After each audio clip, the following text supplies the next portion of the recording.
Hey followers, I'm really sorry that I've kind of spent the last week not updating anybody and not letting anybody in on what's been happening. Um, I did do my biopsy, and then I just kind of didn't want to talk about it anymore.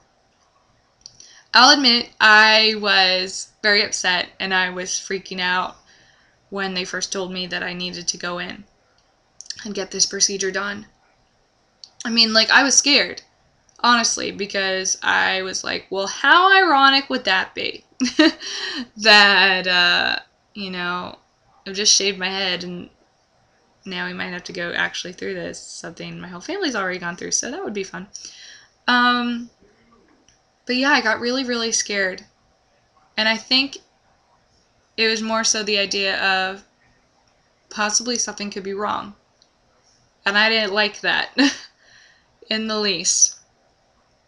And that being said, once I got the biopsy done, as uncomfortable as it was, I really just dropped it. It just kind of fell away. I was like, all right, well, I've done everything right so far. I've been taking care of myself, and I went in, I got this procedure done to check on everything, and that's all I really can do. So at least I did this, because some people might ignore it and hide away from it and be scared, and I was like, well, at least I did this. So after this, whatever happens, happens. And if it means that I'm not sick, then woohoo, let's have a cupcake and keep being healthy and keep taking care of myself. If it means that I am sick, then let's go get a cupcake and fight like hell through this. So I eventually got my results because, of course, my doctors decided to leave me the same kind of voicemail that they left me before, and I was like, lovely. Please call us back as soon as you're available.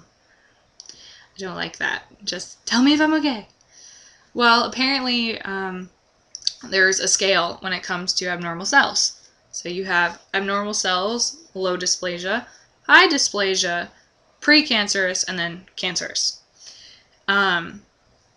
With me, apparently my cells are at low dysplasia. So they're a little above abnormal, but we're a couple steps away from the bad stuff. So that's good. And at this point, the only thing I can really do is just go back in 6 months for another PAP. And if it's the same or if it's gotten worse, then obviously we've got some other stuff we got to figure out. But it could also just go away on its own. Apparently, my age group, all of us in our 20s, this happens more commonly than I at least thought. And apparently, our immune systems can just kick ass and get rid of this stuff. So the best thing I can do is just take care of myself and make sure I'm eating healthy and working out. I need to do that. But just taking care of myself, take my multivitamins. And it's amazing when you think about that. They're telling me, you've got some weird abnormal stuff going on. But if you just stay healthy, your own system might just beat it. And you may not have a problem. And I'm kind of in awe in my body in that sense, because I'm like, that's pretty awesome that you want to protect me and you want to watch out for me, and you know what? You fight a lot of little battles, which is kind of awesome because I fight a lot of little battles, even though I think I've always fought big ones.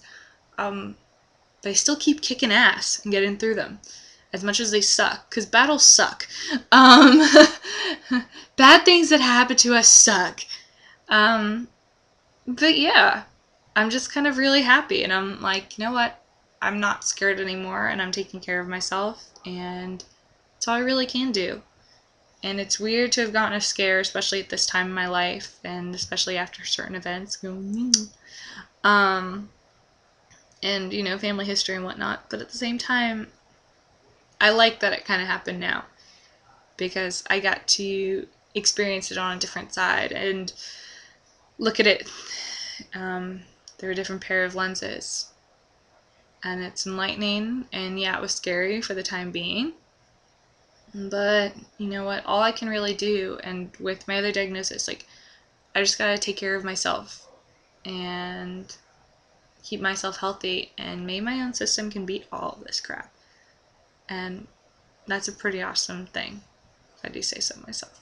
So, thanks you guys for all of your wonderful messages of concern, and yeah, just really thank you. And thank you for listening and letting me tell this story and continue to go through this. And I'm sorry I was, deciding to ignore a ton of people this last week and not giving any updates. But yeah, thank you so much for sticking by. Have a good night. Bye.